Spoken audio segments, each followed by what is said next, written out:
Ya. Eh, Bien, entramos a la siguiente etapa de nuestro semestre. El día de hoy vamos a hablar un poco sobre los vicios del consentimiento.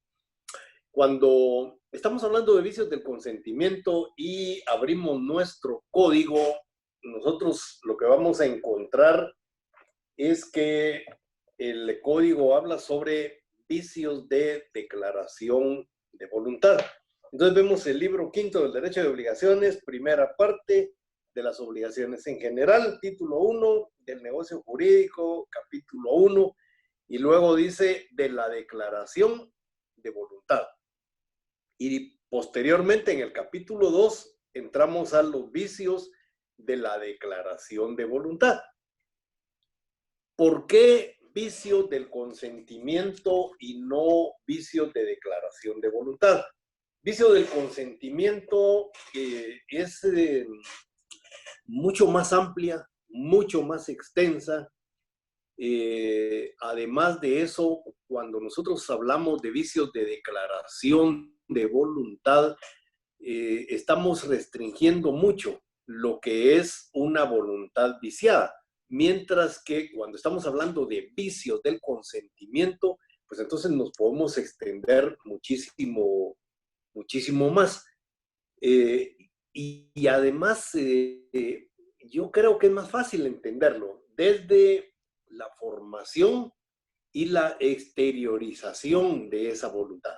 Cuando estamos hablando de vicios del consentimiento, recordamos nosotros que hablábamos sobre sus elementos. Decíamos que para que exista consentimiento tiene que haber dos o más declaraciones de voluntad expresadas en forma consciente y libre, que acuerden plenamente esa voluntad de las partes, que no tenga vicios. Y por último, decíamos que haya una relación concatenada entre lo que es la voluntad real y la voluntad declarada. Bueno, vamos a verlo desde ese ángulo. Cuando nosotros estamos refiriéndonos a esos elementos del consentimiento, podemos circunscribirnos a que un acto voluntario requiere primero de discernimiento. Es decir, las personas deben saber qué es lo que están haciendo. Están contratando, pues, ¿qué es lo que están contratando? Entonces, por eso es que decimos que debe haber capacidad y además debe haber una causa. Es decir, las personas que van a contratar son personas que deben saber perfectamente cuáles son las consecuencias de sus actos y eso solo se consigue con el consentimiento. Y luego, ¿por qué están contratando? Es decir, ¿cuál es la razón de esa contratación? Que es precisamente la causa de la que vamos a hablar más adelante. Además, debe haber una intención. Eso también tiene que ver con la causa. ¿Cuál es la razón? ¿Por qué se va a celebrar ese negocio? ¿Qué es lo que mueve a las partes a declarar su voluntad? Debe haber libertad. Y decíamos en la clase anterior que cuando una declaración de voluntad es arrancada por la fuerza, estamos en presencia de un vicio del consentimiento que conocemos como la violencia. Entonces, por esas razones es que decimos que los vicios son realmente vicios del consentimiento y no vicios de la declaración de voluntad. El artículo 1257 establece que son vicios de la declaración de voluntad o vicios del consentimiento, como yo les llamo, el error, el dolo, la violencia y la simulación. Sostengo que la simulación no es un vicio de consentimiento. Si bien es cierto, es un negocio anulable igual que los otros, no forma parte del vicio del consentimiento. Porque vamos a ver más adelante, si ustedes tienen a la mano el código y comienzan a buscar la simulación la van a encontrar como 2 capítulos después. No se desarrolla dentro de los vicios del consentimiento o de los vicios de declaración de voluntad, como le llama el código, sino que está separado.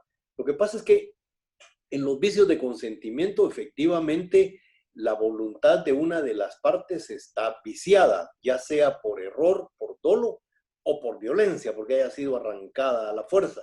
Pero en el tema de la simulación, lo que hay es un acuerdo para defraudar.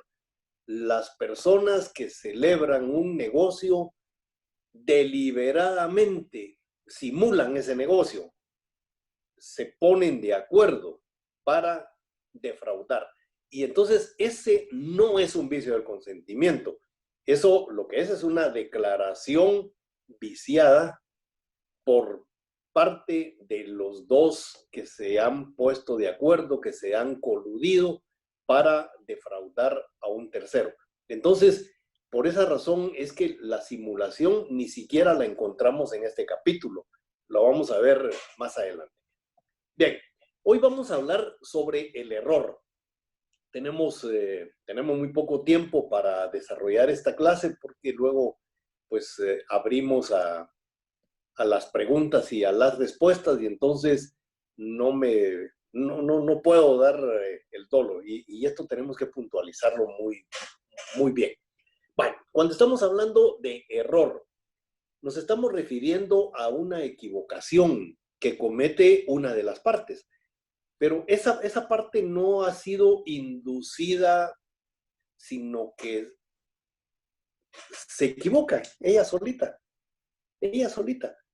Cuando estamos hablando de inducción de error o a error, ahí estamos hablando de dolo, porque uno de los contratantes lleva precisamente al otro contratante a que se equivoque. Pero en el error no existe eso. En el error es el contratante que se equivoca solito. Y siempre me pregunto, ¿por qué se equivocan las personas? ¿Por qué nos equivocamos? Creo que las personas nos equivocamos primero porque no tenemos un conocimiento exacto de los elementos, de las cosas que nosotros vamos a declarar en un momento determinado. Cuando no conocemos exactamente las cosas, sus elementos, eso nos puede inducir a un error, nos puede llevar a un error, pero el error, como les digo, cometido por nosotros mismos, por no tener ese conocimiento exacto de lo que debemos hacer. Y la otra es que muchas veces sí tenemos ese conocimiento, sí sabemos cuáles son sus elementos, pero actuamos de una manera negligente. Y entonces eso también nos va a llevar a cometer errores. Entonces, cuando estamos hablando de la comisión de un error, es precisamente porque la persona se equivoca sola, en unos casos por ignorar y en otros casos por negligencia. Cuando estamos hablando de la ignorancia, es un poco duro hablar de ignorancia, porque entendemos que ignorar es desconocer todo, pero no, nosotros la usamos coloquialmente. Realmente de lo que nosotros estamos hablando es de un conocimiento a medias, de un conocimiento defectuoso. Cuando nos equivocamos es precisamente por eso. O como decía, puede ser por negligencia. En el curso pasado, ¿se recuerdan ustedes? Ya tocamos el tema del error y hablábamos que la calificación que le daba el código al error era por negligencia, por impericia, o por... ¿cuál era la otra? No me recuerdo ahorita. Pero, entonces, las personas que actúan sin conocimiento son personas que no son peritos en la materia, que no conocen perfectamente lo que están haciendo y cometen errores. Los negligentes sí lo saben, pero igual no hacen las cosas correctamente y entonces eso los va a llevar siempre a error. No me recordé ahorita cuál era la otra, pero bueno, Ahí más adelante la vamos a ir viendo. Entonces, sabiendo que el error es precisamente por estas situaciones, por impericia, por negligencia, por no conocer exactamente lo que estamos haciendo, entonces nosotros vamos a crearnos problemas que eventualmente nos pueden llevar a la anulabilidad de un negocio. Antes de entrar a lo que es en sí el error, quiero hacer énfasis en dos instituciones que vamos a ver más adelante. Me voy a enfatizar más en la anulabilidad. Lo que pasa es que a partir de ahorita nosotros vamos a encontrar las palabras anulable y la palabra nulidad. Esas son dos instituciones que tenemos que estudiar cabalmente al terminar de ver los vicios de consentimiento, pero se nos repite y entonces debemos entenderlo claramente. Miren, cuando estamos hablando de nulidad debemos entender que hay dos tipos de nulidad, una nulidad relativa y una nulidad absoluta. Cuando hablamos de nulidad relativa, en la doctrina se le conoce como la anulabilidad. ¿Por qué anulabilidad? Porque la nulidad relativa debe ser planteada por una de las partes. ¿Qué parte es la que plantea la nulidad relativa o anulabilidad? Pues obviamente el que ha sido afectado por el negocio que tiene error. Entonces, cuando existe error, generalmente las personas, cuando se dan cuenta de la existencia del mismo, plantean la anulabilidad del negocio, es decir, lo dejan sin efecto. Pero lo dejan sin efecto, ¿por qué? Por existir nulidad relativa. Y solamente puede hacerlo, dice la ley, la persona que ha sido afectada en ese negocio por el error. Vamos a adelantar un poquito. En el artículo 1303 dice, el negocio jurídico es anulable. Anulable. Primero dice, por incapacidad relativa de las partes o una de ellas.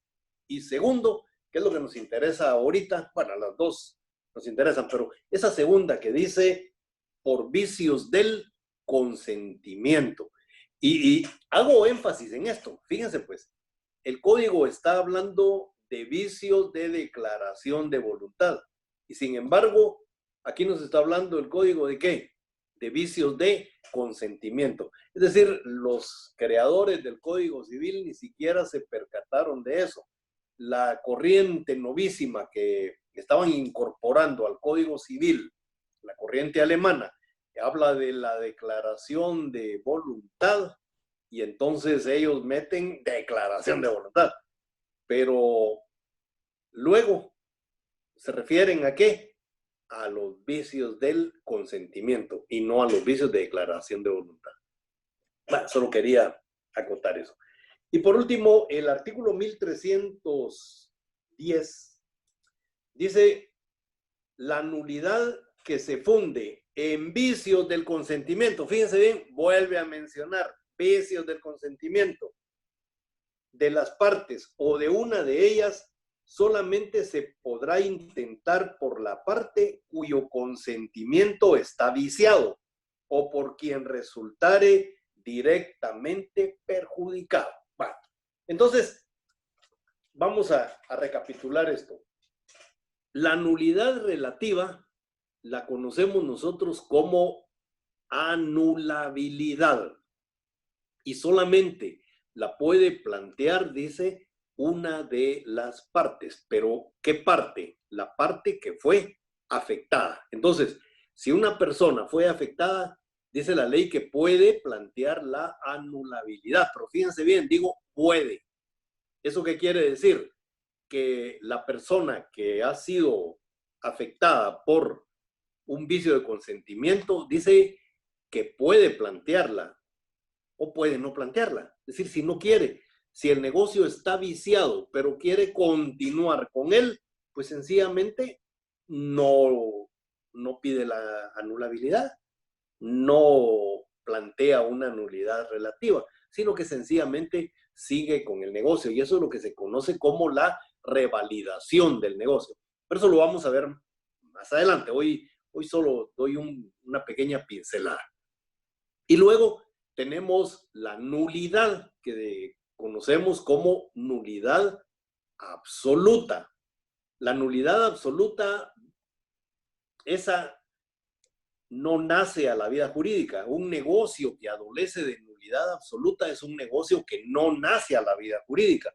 La nulidad relativa al negocio sí nace a la vida jurídica, pero puede ser planteada la anulabilidad, es decir, se puede pedir que el negocio se declare anulado, es decir, pierda eficacia, pero ese sí nace a la vida jurídica.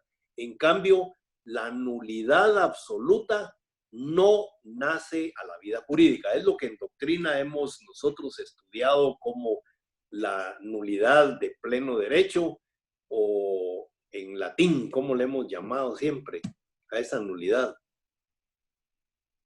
Ahí se las dejo de tarea. Más adelantito vamos a hablar de ella. Hoy no es el tema.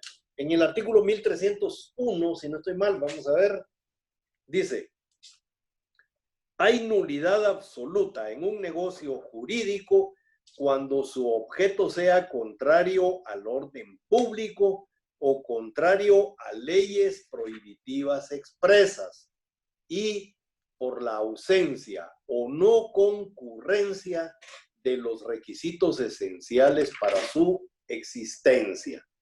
Los negocios que adolecen de nulidad absoluta no producen efecto ni son revalidables por confirmación. Mi código dice si son revalidables. Ese sí es un ni. O sea, ahí hay un error de impresión. Pero entonces, volviendo a leer, dice: los negocios que adolecen de nulidad absoluta no producen efecto ni son revalidables por confirmación. Es decir, si hay una nulidad absoluta, aunque las partes quisieran continuar con el negocio jurídico, no se puede, porque ese negocio no surtió efectos, no nació a la vida jurídica. Y entonces debíamos de entender esto. Sé que es un poco más complicado que lo que señalé, pero es importante que sepamos por qué el código, en los artículos que vamos a leer, habla de es anulable el negocio. Hoy sí entendemos, es anulable porque la parte afectada puede plantear la nulidad relativa o anulabilidad del negocio si quiere. Si no, lo revalida. Pero en el caso de la nulidad absoluta, dice la ley, ese no se puede revalidar. ¿Por qué no se puede revalidar? Porque aunque las partes estén de acuerdo, no nace ese negocio a la vida jurídica y por lo tanto es nulo de pleno derecho o nulo ipso iure. Bueno, esa palabra no se las iba yo a decir, se las había dejado de lección, pero bueno, de tarea. Entonces, la nulidad relativa sí nacen los negocios jurídicos a la vida jurídica, al derecho, y se pueden demandar sus ineficacias o se pueden revalidar y continuar con el negocio aunque tenga un error, aunque tenga un vicio de consentimiento. En cambio, los negocios que adolecen de nulidad absoluta, esos no nacen a la vida jurídica y no se pueden revalidar. En 2 clases estamos entrando la nulidad y entonces vamos a extendernos un poquito más. Bueno, decíamos que entonces el error recae sobre qué cosas. Para que nosotros entendamos que hay error, el error debe recaer primero en la naturaleza del negocio o en su causa. Voy a explicar eso. En la identidad de la cosa, en la sustancia, en la identidad o las cualidades de las personas y en los alcances de una norma jurídica. Cuando estamos hablando de esto, nos vamos al cuadrito donde tenemos ya los artículos que vamos a leer y donde nosotros vemos precisamente las clases de error. En su esquema, ustedes ven que tenemos primero el error esencial u optativo.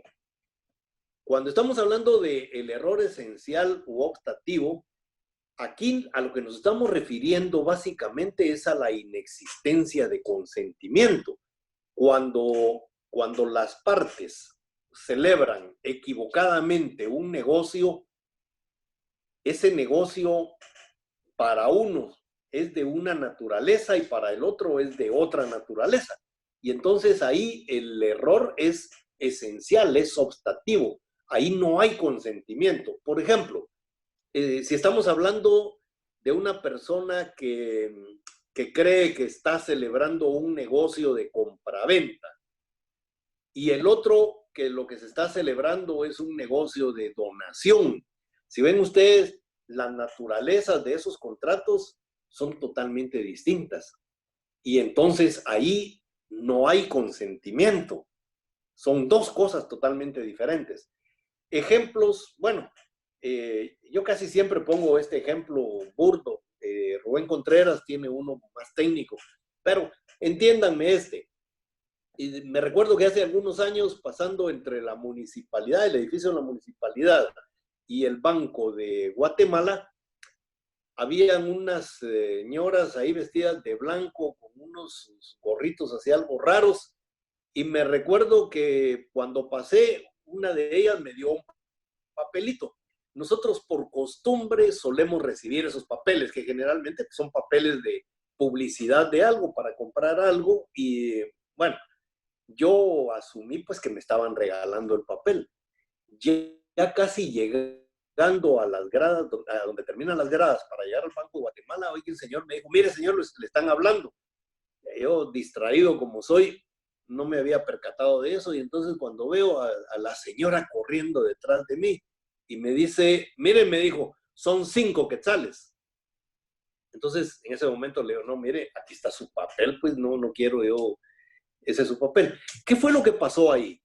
La señora me estaba vendiendo un papelito, es decir, vendían esas, no sé ni qué era, nunca lo leí, pero me imagino que para obtener fondos y qué sé yo. Pero para ella era un contrato de compraventa. Para mí era un contrato de donación. Es decir, yo lo que entendía es que me estaba regalando algo. Y entonces, como ella lo que pensaba era en venderme y yo lo que pensaba era que me estaban regalando, pues obviamente ahí había un error esencial. Es decir, eran dos contratos de naturaleza totalmente distinta. Y entonces, esos negocios como ese no nacen a la vida jurídica. Por eso es que le pude devolver a la señora su papel. Y aunque quisiera alegarme lo que sea, no, sencillamente no. ¿Por qué? Porque no había consentimiento. Recuérdense que para que haya consentimiento, uno de sus elementos es que haya un acuerdo pleno. Y este no podía haber ni siquiera un acuerdo pleno, sencillamente ni siquiera un acuerdo. Yo no tenía ningún interés en comprar ese papel, dijera lo que dijera. Entonces, ese error esencial u optativo da lugar a una nulidad absoluta. Nuestro código no regula esa nulidad, no existe en el derecho nuestro la nulidad esencial o como se dice en la doctrina, optativa, porque sencillamente no hay consentimiento. Por lo tanto, no nace a la vida jurídica, no existe ese error como tal. Pero sí existen los siguientes errores. Por ejemplo, el error sustancial. ¿Y en qué consiste el error sustancial? El artículo 1258 dice, el error es causa de nulidad cuando recae sobre la sustancia de la cosa que le sirve de objeto o sobre cualquiera circunstancia que fuere la causa principal de la declaración de voluntad. Aquí algunos, los que están poniendo atención y son pilas, notaron ya el primer error en esa norma.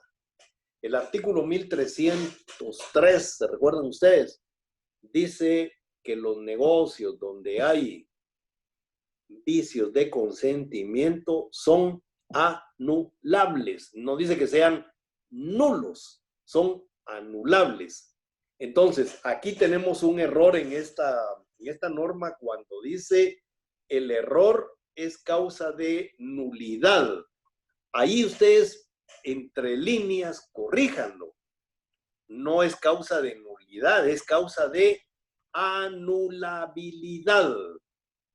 Anulabilidad, es decir, aquí hay una nulidad relativa, no hay una nulidad absoluta. Solo hay nulidad absoluta, les decía yo a ustedes, cuando el error es esencial u optativo, pero no está regulado en la ley, pero entendemos que no nace a la vía jurídica. Pero este sí nace a la vía jurídica y es anulable. Entonces, debiéramos nosotros de leer: el error es causa de anulabilidad cuando recae sobre la sustancia de la cosa que le sirve de objeto o sobre cualquiera circunstancia que fuere la causa principal de la declaración de voluntad. Y entonces, ahí, regresando a lo que habíamos dicho, ¿dónde puede recaer el error?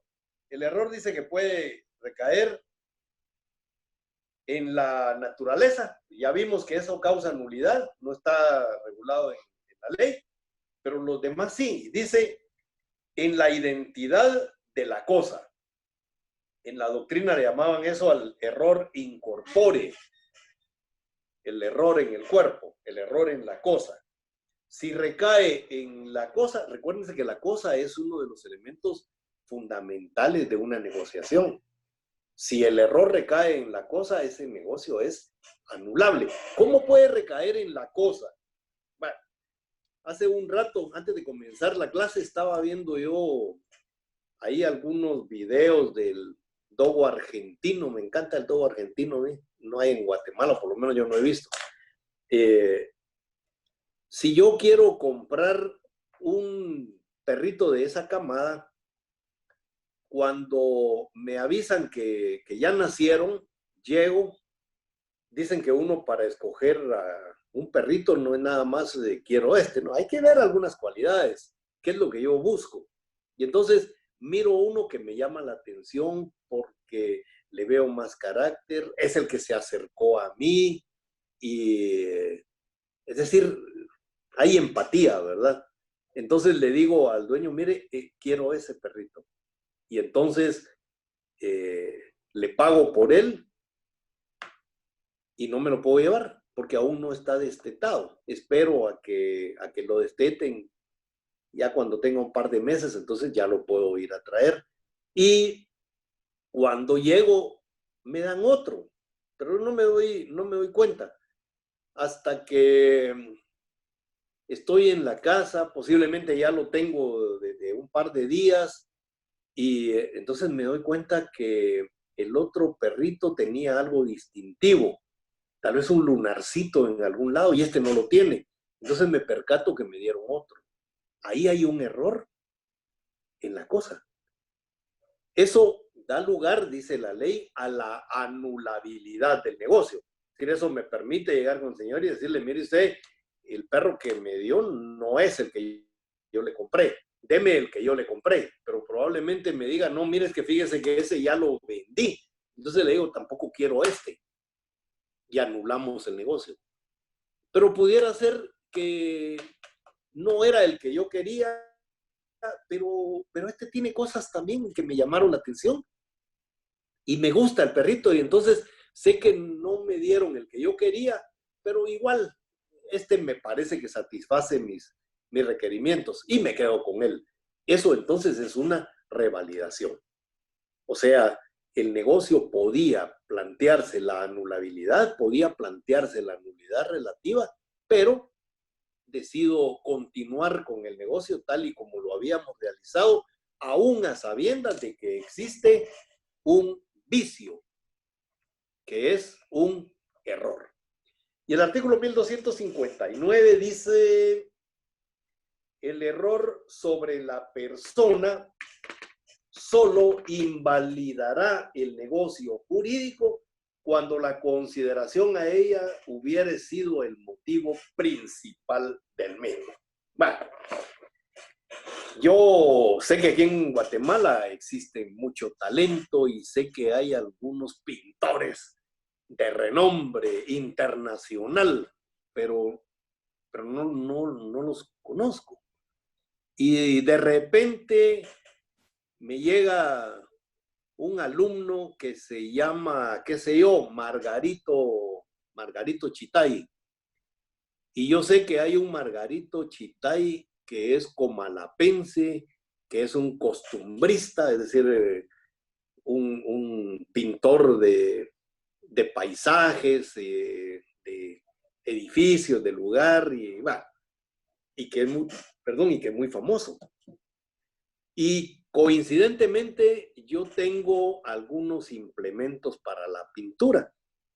Tengo cabestrillo, no sé cómo se llama, donde se pone el lienzo para comenzar a pintar.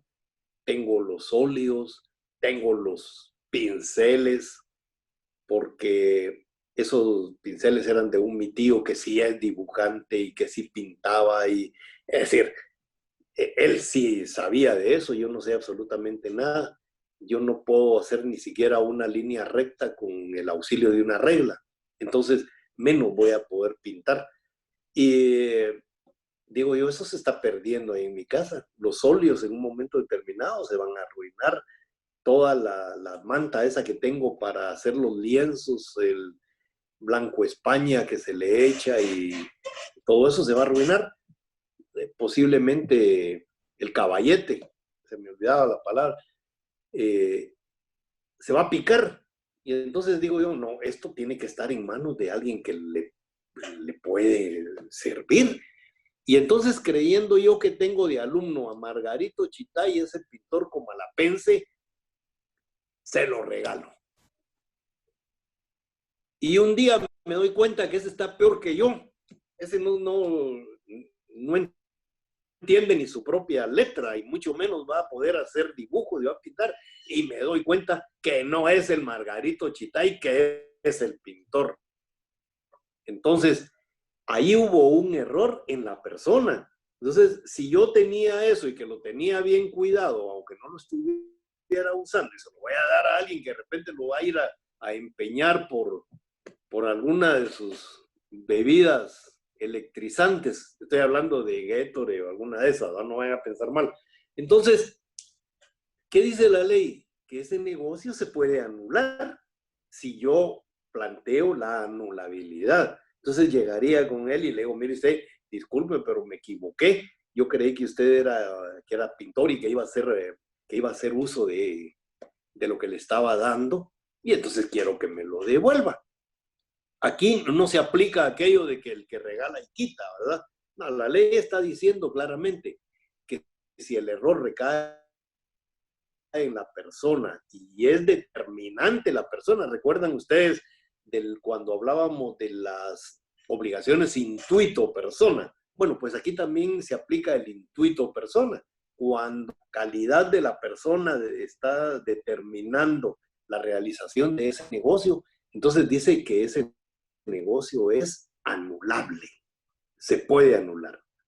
Pero si yo eso lo tenía ahí en una de mis bodeguitas y ya era un estorbo, y digo, qué bueno que este lo recibió y no le digo que me lo devuelva, pues el negocio continúa. Ahí se dio una revalidación, no obstante que yo sé que hay un vicio de consentimiento, que hay un error, pero sencillamente decidí que continuara el negocio tal y como estaba, y entonces no planteé la anulabilidad del mismo. En cuanto al error accidental, le ponemos ahí error de cuenta, así le llama el código, el error de cuenta. El artículo 1260 dice que el negocio, ¿dónde está? Aquí. El error de cuenta dice, solo dará lugar a su corrección. Cuando hay un error de cuenta, cuando hay un error accidental. ¿Se recuerdan ustedes que en algún momento hablábamos nosotros sobre los cuasi delitos? Hablábamos de lo sutil que es diferenciar un delito de un cuasi delito. Ese es algo complicado. Ustedes saben que la alteración de pesas es un delito. Y nosotros vamos con alguna frecuencia a los que nos mandan al mercado o que tenemos que acompañar para ir al mercado, ¿verdad? Sabemos un poco de eso. A veces llegamos a algún lugar y le decimos a la gente, mire usted, ¿qué cuesta la libra de frijol? Y no sé, la verdad es que ahorita no sé, yo sí soy acompañante, pero solo saco la plata. Casi nunca me meto al negocio, entonces por eso no sé los precios, pero qué sé yo, 10 quetzales la libra. Y entonces en los mercados siempre se regatea, ¿verdad? Entonces, no, hombre, no, que tanto, bueno, al final se queda en 8 quetzales la libra. Y se pagan los 8 quetzales. Comienza uno a caminar buscando otras cosas y de repente siente uno como que esa libra no es tan libra. Es decir, nosotros ya en el cerebro tenemos alguna información y una de las cosas que tenemos en el cerebro son algunos pesos, algunas medidas. Nosotros más o menos sabemos qué son 50 centímetros, qué es un metro, pero también sabemos más o menos cuánto pesa una libra. Es decir, en la mano tenemos ya más o menos calculado lo que pesa una libra y esa como que se siente un poco liviana. Entonces pasamos a otro lugar donde tienen una balanza y le decimos, mire usted, hágame un favor, péseme esta bolsa con frijol. Y oh, sorpresa, pesa 12 onzas. Sabemos que la libra tiene 16 onzas, entonces le faltan 4 onzas. Bueno, pues lo que hace uno generalmente ya molesto es regresar con esta persona y decirle, mire usted, me vendió 12 onzas en lugar de 16. Vamos a ver, dice, ¿verdad? Y entonces, sí, que se debe haber movido la pita, pero no hay pena. Y le dan a uno las onzas que faltaban y hasta un supuchito ahí de ganancia. Entonces, ¿ahí qué fue lo que pasó? ¿Había un error o había un delito? Pues yo diría que depende de dónde lo querramos ver, ¿verdad? Porque demostrar que en la balanza el paisano con el dedo, no sé cómo le hacen, empuja la pita y entonces la balanza donde está el frijol se baja o queda igual a la libra. No sé, pero son mañosos y son hábiles para eso, ¿verdad? Entonces, demostrar eso es muy difícil. Entonces, mejor nos quedamos en la corrección. Bueno, hubo un error de cuenta, ¿verdad? O en el caso de del servicio público, que ya dentro de poco vamos a andar en los buses. Cuando le da uno al chofer, le da uno un billete de 10 quetzales y le da a uno vuelto de 20. Cuando uno recibe el dinero, uno sabe perfectamente que le están dando un vuelto de más. Y tan es así que ni siquiera se lo mete a la bolsa, lo deja en la mano. Y cuando uno sabe que está haciendo algo malo, comienza a sudar. Y cuando uno se mira la mano, ya mira uno lo verdecito de los billetes sudando por la mano. Entonces, uno ahí va todo nervioso hasta que de repente viene el chofer y le dice a uno, mire usted, yo creo que le di de más. ¿Cuánto me dio? Le dice uno, mire, le di 10 quetzales, entonces le di de más y mire, sí tiene razón, es que yo no los había contado, ¿verdad? Entonces devuelve uno lo que está de más. En el fondo, muchas veces quiere quedarse uno con esa plata. Los choferes también lo hacen. Los gasolineros, cuando uno les pide que le echen 100 quetzales de gasolina y uno sabe hasta dónde llega la agujita con 100 quetzales. y de repente no llega hasta ahí, entonces sabe uno que le echaron de menos. Mire usted, me echó de menos. ¿Por qué le dice?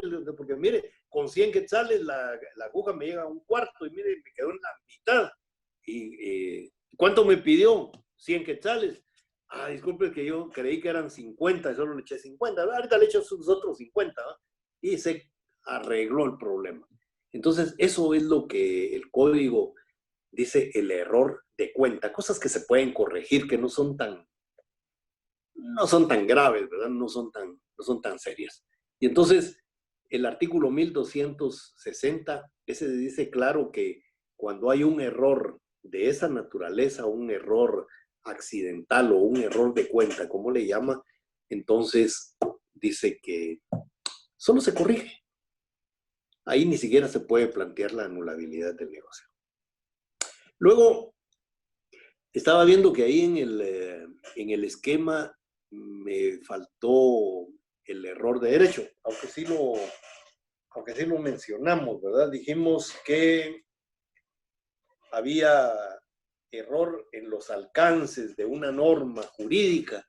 Entonces, ahí entramos a lo que se conoce como el error de derecho. El aforisma es que el error no es fuente de derecho.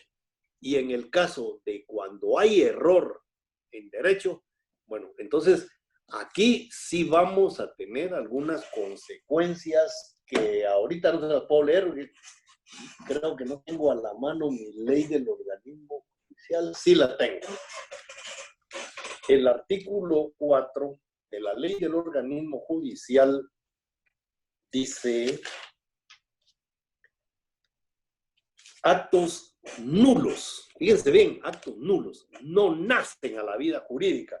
Dice, los actos que son contrarios a las normas imperativas y a las prohibitivas expresas son nulas de pleno derecho, salvo que en ellas se establezca un efecto distinto para el caso de contravención. Los actos realizados al amparo del texto de una norma que persigan un resultado prohibido por el ordenamiento jurídico o contrario a él, se considerarán ejecutados en fraude de ley y no impedirán la debida aplicación de la norma que se hubiere tratado de eludir. Cuando los jueces resuelven, dictan una sentencia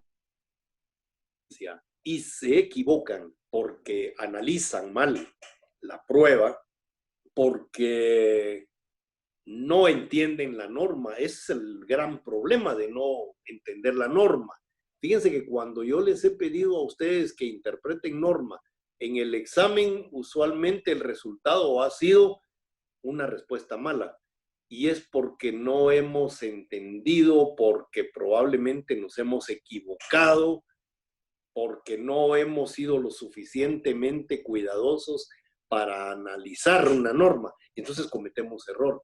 Pero en el caso de los jueces eso es complicado, porque las sentencias que ellos dictan fundadas en error, esas sentencias, aparte que pueden ser impugnadas, nunca pueden ser consideradas como para poder establecer más adelante una jurisprudencia.